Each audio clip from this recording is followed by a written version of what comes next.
That's like the cult leader 101. You just keep them a little bit hungry, and then you're the one that's only really feeding them what they need. Welcome to MsMojo, and today we're taking a closer look at the clothing retailer American Apparel, its meteoric rise and dramatic fall, the controversies surrounding its founder, and the disturbing accounts from former employees. Yes, there was abuse, there was also fun times, and that's why it's so layered. Background of the company. American Apparel may have seemed like it popped out of nowhere in the early 2000s. In reality, however, the brand's origins go back to the late 1980s, when founder Dov Charney began selling t-shirts under that name while schooling at Tufts University. Charney dropped out of college and in 1991 started manufacturing t-shirts. Soon he would begin making shirts with a tighter cut and better fit than the standard oversized tee. Over the next decade, Charney grew the brand mostly on his own, targeting young, trendy adults and promoting it with the slogan "ethically made, sweatshop free." This meant the clothes were manufactured in the US by adult factory workers who earned well above minimum wage and worked under favorable conditions. American Apparel was seen as an anomaly in an industry known for dangerous working conditions at extremely low pay. American Apparel paid its workers high wages by industry standards and provided benefits including healthcare and education resources to workers.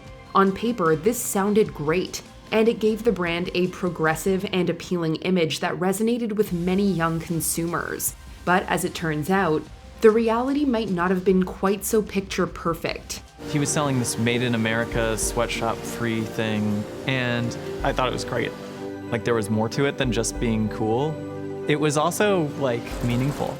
Dov Charney. As an entrepreneur, Dov Charney was dogged and keen-eyed, overseeing the operations of his company like a hawk. I run American Apparel in an instinctive manner, an impulsive manner. I try to break down all kinds of barriers. Although he headquartered the business in Los Angeles, the Canadian-born founder made a point of visiting all his stores, even those in South America and Europe. However, when it came to human resources, Charney operated less like a traditional executive and more like a cult figure. He seemed to view himself as a savior of American manufacturing, on a mission to bring back jobs that had been lost to overseas sweatshops and offer workers livable wages without sacrificing profitability. Charney says he's on a crusade to smash the garment industry's culture of worker exploitation from within. It was no surprise then that many of his employees began to idolize him. To them, he was one of the few in the industry who truly prioritized people over profit. And that ethos was a big thing for me. I was like, there's so much good about this company. Young, inexperienced corporate employees. I probably wore that one American Apparel shirt that I shoplifted to the interview. The manager just came out and kind of looked at my outfit, took a photo of me and was like, you can start Monday if you want. Unlike many young founders who surround themselves with far more experienced staff, Charney took the opposite approach. Many of his corporate employees were even younger than he was, often with little to no experience. Charney's hiring decisions focused more on the applicant's look and attitude than whatever was on their resume. I gave her my resume, which was basically a blank piece of paper, and she kind of just tossed it to the side, looked me up and down, and she was like, "So what do you want to do here?" As a result, instead of having more seasoned professionals who could challenge or advise him, Charney built a team of loyal employees who felt indebted to him for jumpstarting their careers. Their youth made them more malleable, allowing Charney to shape their image with ease. He also indoctrinated them early on, giving new hires a welcome package that included a Leica camera, a BlackBerry, a book called The 48 Laws of Power, and a vibrator. I kept the BlackBerry, I kept the camera, of course I kept the vibrator, and I threw away the 48 Laws of Power. I just cared about sex, drugs, and t-shirts. Attractive pay, long work hours. Although Charney provided excellent labor conditions for his factory workers, the same care didn't seem to extend to his corporate employees. Their attractive salaries and rapid promotions came at a hefty price: personal freedom. He wouldn't even take breaks to eat food. He would send out his number, just be like, call me whatever, call me day, night. And he expected the same of his employees. Staff at American Apparel were often forced to work grueling hours, sometimes for several days on end. One former employee interviewed in the Netflix documentary Trainwreck: The Cult of American Apparel recalled working such long shifts that the payroll staff didn't believe he was clocked in the entire time. On top of the 80 hours that I worked, it was like 120 something hours of overtime that I clocked. I did a 36-hour shift that payroll didn't believe me. They had to check the cameras to see that I was there. Charney also reportedly rented company apartments where employees lived together, further blurring the line between work and personal life. This setup of drawing staff into a tightly controlled environment and isolating them from outside connections was one of many practices that gave the company a concerning atmosphere.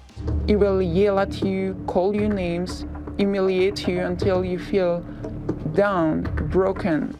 Cult-like practices and questionable leadership. Charney's efforts to control and unify his staff's image went far beyond those in his immediate environment. Every Wednesday, he held global conference calls with representatives from every American Apparel store around the world. Sometimes you would dial in the line and it would say there were too many participants, when it was like, how is that possible?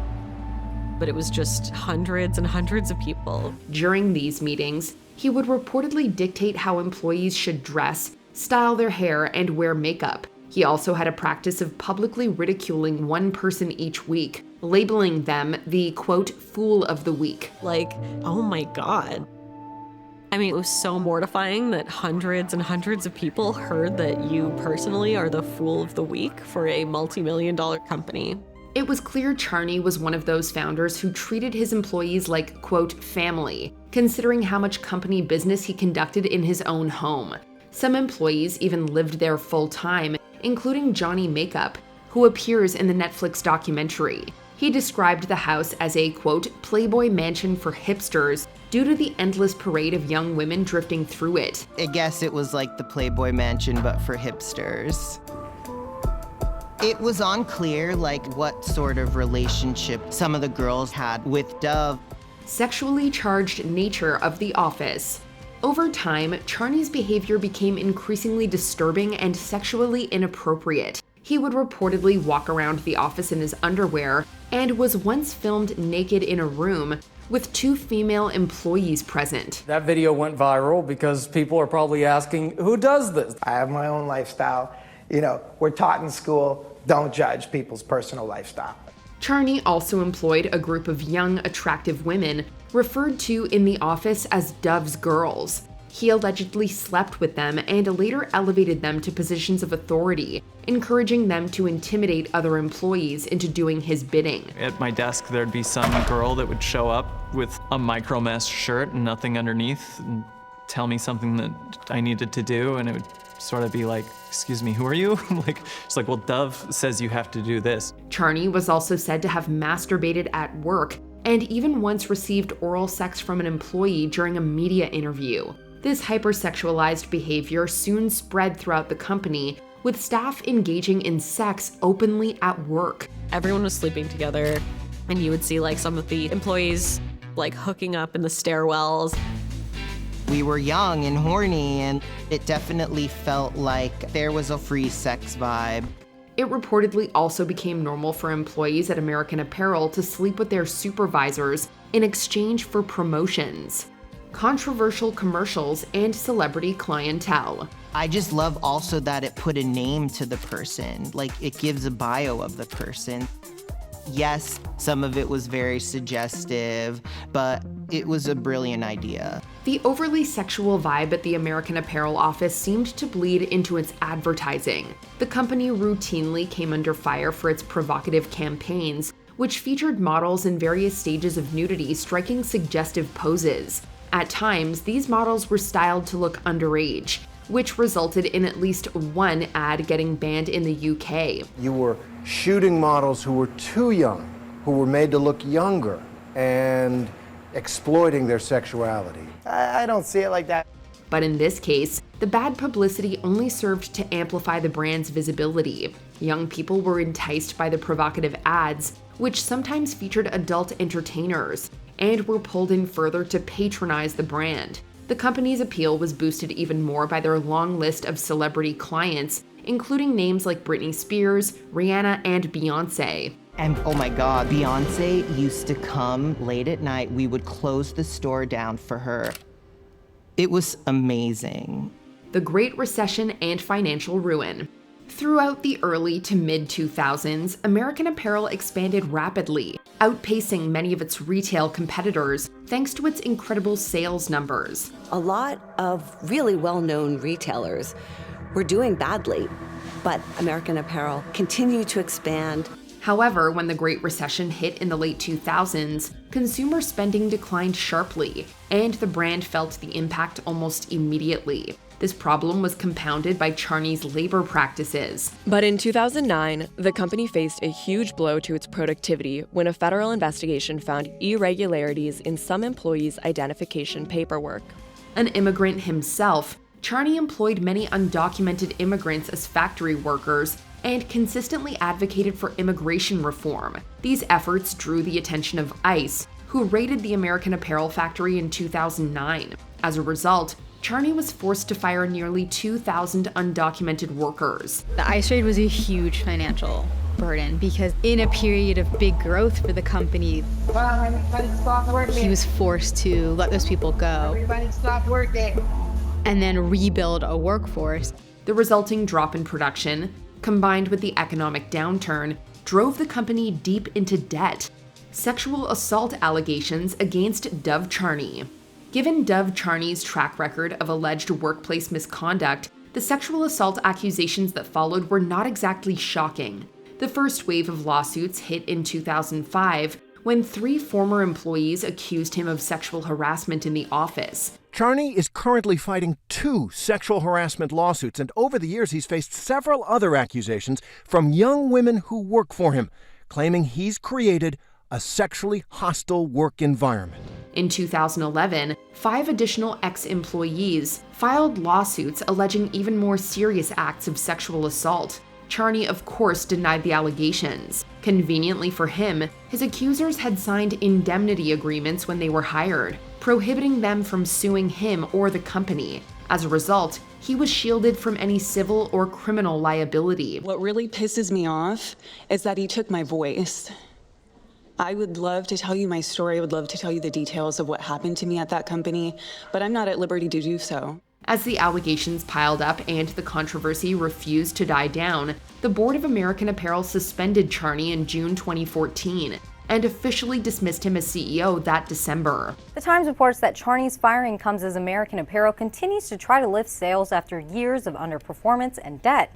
The company warned that Charney's abrupt firing could push the retailer into bankruptcy. Before we continue, be sure to subscribe to our channel and ring the bell to get notified about our latest videos. You have the option to be notified for occasional videos or all of them. If you're on your phone, make sure you go into your settings and switch on notifications. The aftermath. Since his dismissal, Charney has remained active in the fashion industry. After claiming he was, quote, down to his last $100,000, he attempted to regain control of American Apparel by teaming up with a hedge fund to buy the company's stock. When that failed, he launched Los Angeles Apparel in 2016, hoping to replicate the success of American Apparel using the same strategies. American Apparel was generating earnings. Unfortunately, lost control of it. The business model, though, worked. That's what's so important, is that we were able to pay fair wages and still generate earnings. In 2020, as the COVID-19 pandemic created a shortage of face masks and medical gowns, the company began to pivot toward manufacturing medical supplies. However, Charney ignored early lockdown measures, leading to a COVID-19 outbreak at his factory that resulted in the loss of 4 lives. His 3 plants in South LA on East 59th Street have been shut down after more than 150 workers tested positive for COVID. He later took a job at Kanye West's Yeezy, where he reportedly printed the controversial White Lives Matter shirts. Following West's anti-Semitic outbursts online, Charney appeared to distance himself from him. I'm a garment man. I know my business. I'm passionate. My ethics are good. I'm a great industrialist, and I'm a human being. I have faults. I've made mistakes, but I love what I do. Were you an American Apparel customer? What do you make of these disturbing revelations? Let us know in the comments.